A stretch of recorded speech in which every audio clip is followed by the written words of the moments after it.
Hi hello അസ്സാം വലൈക്കും. എന്തൊക്കെയുണ്ട് വിശേഷം? എല്ലാവർക്കും സുഖമാണെന്ന് വിചാരിക്കുന്നു. പുതിയൊരു വീഡിയോയിലോട്ട് എല്ലാവർക്കും സ്വാഗതം. ഇന്നത്തെ വീഡിയോ വന്നിട്ട് വൈകുന്നേരത്തെ രാത്രിയത്തെയും കാര്യങ്ങളൊക്കെ ഉൾപ്പെടുത്തിയിട്ടുള്ള വീഡിയോ ആണ് കേട്ടോ. അപ്പോൾ വീഡിയോ സ്കിപ്പ് ചെയ്യാതെ കാണാം. ഇഷ്ടമാണെങ്കിൽ ലൈക്ക് ചെയ്യാം കേട്ടോ. വൈകുന്നേരം ഒരു 5 മണിയൊക്കെ ആയിട്ടുണ്ട് കേട്ടോ.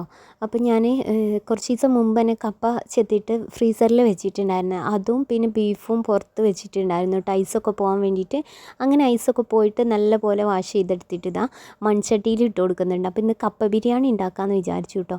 അപ്പോൾ പെട്ടെന്ന് റെഡിയാക്കാൻ പറ്റുന്ന ഒരു കപ്പ ബിരിയാണിയാണ് കേട്ടോ. ഞാൻ ഈ ഒരു രീതിയിലാണ് ഉണ്ടാക്കൽ.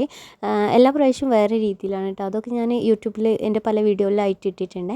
അങ്ങനെ കപ്പ ബിരിയാണി ഉണ്ടാക്കാൻ വേണ്ടിയിട്ട് ആദ്യം തന്നെ കപ്പ മൺചട്ടിയിലിട്ടിട്ട് ആവശ്യത്തിന് ഉപ്പും കുറച്ച് മഞ്ഞൾപ്പൊടിയും ലാസ്റ്റ് ഞാൻ ഇട്ട് കൊടുത്തിട്ടുണ്ടായിരുന്നു കേട്ടോ. പിന്നെ വെള്ളം ഒഴിച്ചിട്ട് ഇതാ അടുപ്പൊക്കെ നല്ല പോലെ തീ കത്തിച്ചിട്ടുണ്ട്. അങ്ങനെ നമ്മൾ കപ്പ ബിരിയാണീൻ്റെ ആ ചട്ടി ഉണ്ടല്ലോ, വെക്കാൻ പോകുന്ന ചട്ടി, അത് അടുപ്പത്തേക്ക് വെച്ച് കൊടുത്തിട്ടുണ്ട്. തൊട്ടടുപ്പത്ത് നമ്മൾ ചോറിനുള്ള വെള്ളം വെച്ച് കൊടുത്തിട്ടുണ്ട് കേട്ടോ. അപ്പോൾ രാത്രിക്ക് ചോറ് കുറച്ച് കുറവാണ് തോന്നിയപ്പോൾ ഉണ്ടാക്കാൻ വേണ്ടിയിട്ടാണ്. അങ്ങനെ അവിടെ വെള്ളം വെച്ച് കൊടുത്തിട്ടുണ്ട്. അത് കഴിഞ്ഞപ്പോൾ എന്താ ഞാൻ വേഗം ഇഷുക്ക് കൊടുക്കാൻ വേണ്ടിയിട്ട് ചായ ഉണ്ടാക്കിയെടുത്തു കേട്ടോ. ചായക്കുള്ള വെള്ളം വെച്ചിട്ട് ഞാൻ അവിടെ കൊലായിൽ പോയി കുറച്ച് നേരം ഇരുന്നു കേട്ടോ. അങ്ങനെ വന്ന് നോക്കിയപ്പോൾക്ക് ചായക്കുള്ള വെള്ളം കാഞ്ഞിട്ടുണ്ടായിരുന്നു. അതിലേക്ക് പൊടി ഇട്ട് കൊടുത്തു. പിന്നെ ഇതാ നമ്മൾ ബീഫൊന്ന് വേവിച്ചെടുക്കാനുള്ള വെജിറ്റബിൾസൊക്കെ അതൊക്കെ ഒന്ന് കട്ട് ചെയ്തെടുക്കുകയാണ് കേട്ടോ. അപ്പം ഞാൻ കുറച്ച് ഇഞ്ചിയും വെളുത്തുള്ളിയും പിന്നെ പച്ചമുളക് എടുത്തിട്ടുണ്ട്. പിന്നെ കുറച്ച് സവാള, പിന്നെ അതിലേക്ക് തക്കാളിയൊക്കെ കൂടി ഇട്ടിട്ട് നമ്മൾ ബീഫ് സാധാ പോലെ വെക്കുമല്ലോ അതേപോലെ തന്നെ വെച്ചിട്ട് ബീഫ് നല്ല പോലെ വെന്തെടുക്കണം കേട്ടോ. വെന്ത് കിട്ടണേ. വെന്ത് കിട്ടിയിട്ട് പിന്നെ നമ്മൾ രണ്ടും കൂടി മിക്സ് ആക്കിയിട്ട് അങ്ങോട്ട് റെഡിയാക്കലാണേ. അങ്ങനെ ഇതാ ബീഫിലേക്ക് നമ്മൾ അരിഞ്ഞ് വെച്ചിട്ടുള്ള വെജിറ്റബിൾസൊക്കെ ചേർത്ത് കൊടുക്കുന്നുണ്ട്. കുറച്ച് കറിവേപ്പിലയും കൂടിയും തൂവി കൊടുത്തിട്ടുണ്ട്. ഇനി ഇതിലേക്കുള്ള മസാലപ്പൊടിയാണ് കുറച്ച് മഞ്ഞൾപ്പൊടി, മുളക് പൊടി, പിന്നെ മല്ലിപ്പൊടി, പിന്നെ കുറച്ച് പെരിഞ്ചീരകവും, പിന്നെ കുരുമുളക് പൊടി, കുറച്ച് ഇറച്ചി മസാലയും കൂടി ചേർത്ത് കൊടുത്തിട്ടുണ്ട് കേട്ടോ. ഇതിലേക്ക് കുറച്ച് വെള്ളം മാത്രമേ ചേർത്ത് കൊടുക്കുന്നുള്ളൂ, കാരണം ഈ ബീഫ് വേവിക്കുന്ന സമയത്ത് തന്നെ ഇതിൽ നിന്ന് വെള്ളം ഊറി വരും കേട്ടോ. ഇനി ഇതിലേക്ക് നല്ല പോലെ കൈവച്ച് തിരുമ്മിയിട്ട് കുറച്ച് വെള്ളം ഒഴിച്ചു. പിന്നെ അതിലേക്ക് ആവശ്യത്തിനുള്ള ഉപ്പും ചേർത്ത് കൊടുത്തു കേട്ടോ. ഇപ്പം ഞാൻ ഈ പൂളയിലേക്ക് മഞ്ഞൾപ്പൊടി ഇട്ടിട്ടുണ്ട് കേട്ടോ. അതാണ് ഈ ഒരു മഞ്ഞ കളർ. അപ്പം ഞാൻ നോക്കിയപ്പോൾ പൂളയൊക്കെ നല്ല പോലെ വെന്തിട്ടുണ്ട് കേട്ടോ. അങ്ങനെ ഞാൻ പൂള വലിയൊരു ഓട്ടപാത്രം ഉണ്ട്, അതിൽ ഒന്ന് ഊറ്റിയെടുത്തേ.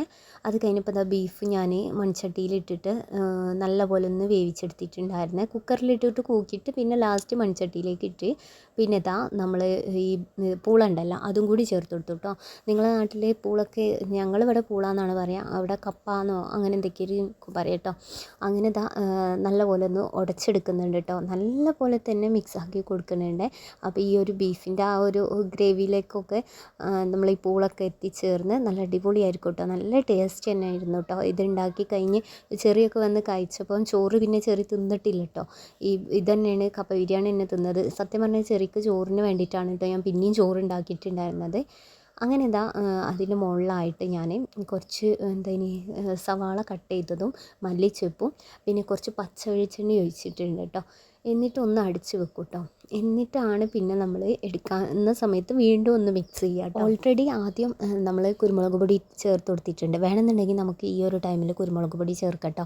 അപ്പോൾ ഇത് ചൂടോട് കൂടിയിട്ട് തന്നെയാണ് കേട്ടോ കഴിക്കുന്നത്. അതിന് കൂടെ ഞാൻ കട്ടൻ ചായ നേരത്തെ ഉണ്ടാക്കിയിട്ടുണ്ടായിരുന്നല്ലോ, അതിലേക്ക് പിന്നെ കുറച്ച് പാലും കൂടി പറഞ്ഞ് അത് പാൽ ചായ ആക്കിയിട്ടുണ്ട്. അങ്ങനെ ചൂടോടി കൂടിയിട്ട് കഴിക്കുകയാണ് കേട്ടോ. നല്ല ടേസ്റ്റ് തന്നെയാണ്. കാരണം ഈ ബീഫ് എല്ലും വന്ന് പിന്നെ ആ ഒരു പതിരും അങ്ങനത്തെ സംഭവങ്ങളൊക്കെ കിട്ടിയതുകൊണ്ട് തന്നെ നല്ല ടേസ്റ്റ് ഉണ്ടായിരുന്നു കേട്ടോ. അങ്ങനെ ഇതാ ഒരു അടിപൊളി പാൽ ചായയും കൂട്ടി നമ്മൾ കപ്പ ബിരിയാണി കഴിച്ചു കേട്ടോ. ഇന്നേ ദിവസം ഞാൻ വീഡിയോ ഇടാഞ്ഞത് ആകെ തീരെ വയ്യേനി കേട്ടോ. അതാണ് ഒന്നാമത് ഞാൻ വീഡിയോ ഇടാഞ്ഞത്. കാരണം ജലദോഷവും പനിയൊക്കെ ആയിട്ട്. അങ്ങനെ ഇതാ നമ്മൾ കപ്പ ബിരിയാണിയൊക്കെ കഴിച്ച് നിസ്കാരം കാര്യങ്ങളൊക്കെ കഴിഞ്ഞപ്പോൾ പിന്നെ മക്കളെ പഠിപ്പിക്കുന്ന നേരമാണ് കേട്ടോ, ഇഷുവിനെ. അങ്ങനെ ഇഷുവിന് മദ്രസയിലും ഇപ്പം എക്സാമൊക്കെ ആയിട്ടുണ്ട്. അതുപോലെ സ്കൂളത്തെ കാര്യങ്ങളൊക്കെ ഒന്ന് പഠിപ്പിച്ചു കൊടുക്കുന്നുണ്ട്. അതൊക്കെ കഴിഞ്ഞ് അവർക്ക് ഫുഡൊക്കെ കൊടുത്ത് കഴിഞ്ഞതിന് ശേഷം 2 ദിവസത്തെ അലക്കിയത് മടക്കി വെക്കാനുണ്ടായിരുന്നു കേട്ടോ. ഇതൊന്നാമത് വെയ്യാതായില്ലേ, അതിൽ പെട്ടതാണ് കേട്ടോ. അങ്ങനെ ഈ ഒരു ചെയറിൽ നിറച്ചുണ്ടായിരുന്നു. ഇതിങ്ങനെ പെൻഡിങ് ആയിട്ടുണ്ടെങ്കിലേ ഒരു ലോഡാവും കേട്ടോ. അപ്പോൾ ഭയങ്കര ഇടുങ്ങേറിയിരിക്കേ. അങ്ങനെ ഞാൻ അതെല്ലാം ഒന്ന് മടക്കി വെച്ച് ഓരോരുത്തരുടെ സെപ്പറേറ്റ് ആക്കിയിട്ടുണ്ട് കേട്ടോ. ആദ്യം തന്നെ ഞാൻ മടക്കുന്ന സമയത്ത് വേറെ വേറെ വെക്കും കേട്ടോ ഓരോരുത്തരുടെ. എന്നിട്ട് പിന്നെ എല്ലാവരുടെയും കൂടി കൊണ്ടുവന്ന് മടക്കിയിട്ട് അതാത് സ്ഥലത്ത് വെക്കേ. അങ്ങനെ ഇതാ മടക്കിയ ഡ്രസ്സൊക്കെ നെയ്നുവിൻ്റെ പിന്നെ ഞാൻ ആ ബോക്സ് കൊണ്ടുവന്നിട്ടുണ്ടായിരുന്നു കേട്ടോ, അത് മടക്കുന്ന സമയത്ത് തന്നെ. അപ്പോൾ അതിലേക്ക് വേഗം ഇട്ട് കൊടുത്തു കേട്ടോ, ആ കൊട്ട പോലെ. അത് കഴിഞ്ഞ് പിന്നെ ഞങ്ങളൊക്കെ ഡ്രസ്സ് ഇതാ ഇവിടെയാണ് കേട്ടോ വെക്കാറുള്ളത്. അങ്ങനെ ഇവിടെ അത് വെച്ച് പിന്നെ ഇഷുവിൻ്റെ ഉണ്ട് വെക്കാൻ. അങ്ങനെ ഓരോന്ന് സെപ്പറേറ്റ് ആക്കിയിട്ട് അങ്ങനെ മടക്കി വെക്കും കേട്ടോ. ഇങ്ങനെയുള്ള അല്ലറ ചില്ലറ പണികളൊക്കെ രാത്രിയാണ് കേട്ടോ ചെയ്യുക. കാരണം മക്കളൊക്കെ ഒന്ന് ഫുഡൊക്കെ കഴിച്ച് പിന്നെ ഒന്ന് ഉറങ്ങിക്കഴിഞ്ഞാൽ നമ്മളൊന്ന് ഫ്രീ ആവും കേട്ടോ. അപ്പോൾ പിന്നെ നമുക്ക് എന്തെങ്കിലുമൊക്കെ ഇങ്ങനെ പെൻഡിങ് ആയിട്ടുള്ള പണികളുണ്ടെങ്കിലൊക്കെ ചെയ്യാൻ. അങ്ങനെ ഞാൻ മടക്കി വെക്കാനുള്ളതൊക്കെ ഒന്ന് മടക്കി വെച്ചിട്ട് ഇതാ ഇതുപോലെ അതെവിടെ ഉള്ളത് അവിടെ തന്നെ വേഗം കൊണ്ടുപോയി വെക്കുന്നുണ്ട് കേട്ടോ. നമ്മൾ മടക്കുന്ന സമയത്ത് ആ മടക്കിയ സ്ഥലത്ത് തന്നെ ഇത് വെക്കുകയാണെങ്കിൽ പിന്നെ എന്തായാലും അത് അവിടെ നിന്ന് നമ്മൾ മാറ്റിയിട്ടില്ലെങ്കിൽ അത് വീണ്ടും നമ്മൾ മടക്കേണ്ട അവസ്ഥ വരും കേട്ടോ. അങ്ങനെ ഈ ഒരു ഭാഗത്ത് ഞാൻ മൊത്തം മടക്കി വെച്ചിട്ടുണ്ട്. പിന്നെ ഇഷുവിൻ്റെത് വീട്ടിൽ നിന്ന് ഇടുന്നതൊക്കെ നമ്മൾ ഈ ഒരു കൊട്ടയിലിടും കേട്ടോ. അങ്ങനെ അത് എല്ലാം ഒന്ന് അവിടെ സെറ്റാക്കി വെച്ചാൽ പിന്നെ നമ്മളെ ഈ ഒരു മടക്കലും കാര്യങ്ങളൊക്കെ കഴിയേ. രാത്രി തന്നെ ഞാൻ പിറ്റേന്നേക്കുള്ള പല കാര്യങ്ങളും ചെയ്ത് വെക്കാറുണ്ട് കേട്ടോ. മാക്സിമം എനിക്ക് കഴിയുന്ന ടൈമിലൊക്കെ ഞാൻ അങ്ങനെ ചെയ്ത് വെക്കാറുണ്ട്. അങ്ങനെ നമ്മൾ മടക്കി വെക്കാനുള്ളതൊക്കെ ഒന്ന് മടക്കി വെച്ചതിന് ശേഷം ഞാൻ വേഗം ഒന്ന് ആ ബെഡ്ഷീറ്റൊക്കെ ഒന്ന് ചുഴിഞ്ഞിട്ടുണ്ടായിരുന്നു, അതൊക്കെ ഒന്ന് തട്ടിക്കൊട്ടി ഒന്ന് റെഡിയാക്കി എടുത്തു കേട്ടോ. നാളത്തേക്ക് നമ്മളെ പണികളൊക്കെ നേരത്തെ തീരാൻ വേണ്ടിയിട്ട് തലേന്ന് നമുക്ക് ചെയ്യാൻ പറ്റുന്ന ചില കാര്യങ്ങളൊക്കെ ഉണ്ട് കേട്ടോ. അത് പെട്ടതാണ് കേട്ടോ. അപ്പോൾ ഇത് പറഞ്ഞാൽ വെജിറ്റബിൾസൊക്കെ ഇതൊക്കെ ചിലവർ ചെയ്യുന്നതായിരിക്കും കേട്ടോ, പക്ഷേ ചെയ്യാത്ത ഒരുപാട് പേരുണ്ട്. ചില ആൾക്കാർ കമൻറ്റിൽ അയക്കുന്നത് കാണാം കേട്ടോ. ഇതൊക്കെ ഇപ്പം ഞങ്ങൾക്ക് അറിയാമല്ലോ, എന്തിനപ്പോൾ ഇതൊക്കെ കാണിക്കുന്നതെന്നുള്ളത് ഉണ്ടാവും. പക്ഷേ ഇത് അറിയാത്തവരായിട്ട് ആരും ഉണ്ടാവില്ല. പക്ഷേ ഇതൊക്കെ ചെയ്യുന്ന കാണുമ്പോൾ തന്നെ അവർക്കും ചെയ്യാനുള്ളൊരു പ്രചോദനമാവും കേട്ടോ. അതുകൊണ്ടാണ് ഒന്നാമത് ഞാൻ ഈ വീഡിയോയിൽ ഇതൊക്കെ ഇൻക്ലൂഡ് ചെയ്യുന്നത്. പിന്നെയെന്ന് പറഞ്ഞാൽ പറയാതിരിക്കാൻ പറ്റില്ല കേട്ടോ. എൻ്റെ കമൻറ്റിൽ ഓരോരുത്തർ നല്ലത് അഭിപ്രായങ്ങൾ പറയുന്നുണ്ട്. എനിക്ക് ഒത്തിരി സന്തോഷമാണ് കേട്ടോ. നിങ്ങളൊക്കെ കമൻറ്റ് അയക്കുമ്പോൾ, നിങ്ങളെ കമൻറ്റൊക്കെ കാണുമ്പോൾ എന്നെ സ്നേഹിക്കുന്നുണ്ട്, എന്നെ എന്താ പറയുക അത്രയും എൻ്റെ വീഡിയോക്ക് വെയിറ്റ് ചെയ്യുന്നുണ്ട് എന്നൊക്കെ അറിയുമ്പോൾ സന്തോഷമാണ്. അതിൻ്റെ ഇടയിൽ ഞാൻ ഒന്ന് കുകത്തളി കാച്ചിയെടുത്തു കേട്ടോ കുടിക്കാൻ വേണ്ടിയിട്ട്. പിന്നെ ഇതാ നാളത്തേക്കുള്ളൊരു മീൻ കറി റെഡിയാക്കുകയാണ്. പിന്നെ ഞാൻ വെജിറ്റബിൾസൊക്കെ കട്ട് ചെയ്തിട്ട് എടുത്ത് വെച്ചിട്ടുണ്ട് കേട്ടോ ഫ്രിഡ്ജിൽ നാളത്തേക്ക് റെഡിയാക്കാൻ വേണ്ടിയിട്ട്. അങ്ങനെ എന്താ ഞാൻ പെട്ടെന്ന് നമുക്ക് തട്ടിക്കൂട്ടിയിട്ട് ഒരു മീൻ കറി റെഡിയാക്കാൻ വേണ്ടിയിട്ടുള്ള റെസിപ്പി പറഞ്ഞേനെ. മൺചട്ടി ചൂടായിട്ട് അതിലേക്ക് കുറച്ച് വെളിച്ചെണ്ണയും ഉലുവയും പിന്നെ പെരിഞ്ജീരകവും കറിവേപ്പിലയും ഇട്ട് കൊടുക്കുക. അതൊന്ന് ജസ്റ്റ് ഒന്ന് പൊട്ടിയില്ല എന്നുള്ള അവസ്ഥ വരുമ്പോൾ കുറച്ച് മഞ്ഞൾപ്പൊടി, മുളക് പൊടി, മല്ലിപ്പൊടി ഇട്ടിട്ട് ഇതേപോലെ ഒന്ന് മിക്സ് ചെയ്ത് കൊടുക്കുക കേട്ടോ. അപ്പോൾ അതിൻ്റെ ആ പച്ചമുളകൊക്കെ ഒന്ന് മാറുന്ന വരെ മിക്സ് ചെയ്യണേ.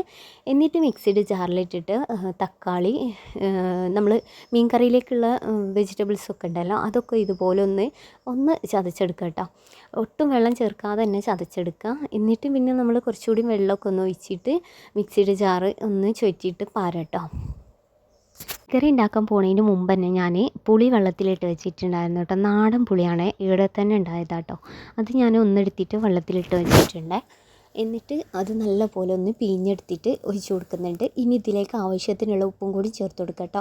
ഇത് നല്ല പോലെ ഇതിൻ്റെ ഒരു പച്ചമണമൊക്കെ മാറി നല്ല പോലെ ആ ഒരു തക്കാളി ഇതൊക്കെ ഉണ്ടല്ലോ ഉള്ളിയൊക്കെ അതൊക്കെ ഒന്ന് മസാലയിലേക്ക് ഒന്ന് പിടിച്ച് വരുന്ന സമയത്ത് നമുക്കിതിലേക്ക് മീനൊക്കെ ചേർത്ത് കൊടുക്കാം കേട്ടോ. അപ്പം ഞാൻ കുറച്ചൊരു 5-6 മീനുണ്ടായിരുന്നു, മത്തി കേട്ടോ.